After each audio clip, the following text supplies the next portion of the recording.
A magnitude 4.2 earthquake occurred. Luzon, Philippines. 102 kilometers SW of Masinloc, Philippines, or 133 kilometers W of Olongapo, Philippines. On Thursday, the 31st of July 2025, at 12 hours 45 minutes and 47 seconds local time. The quake had a depth of 10 kilometers and was not felt, or at least not reported so. Data source from EMSC.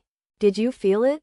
Let us pray. May the earthquake that occurred not affect our brothers and sisters there. May the earthquake not happen again. And may God protect everyone. Amen.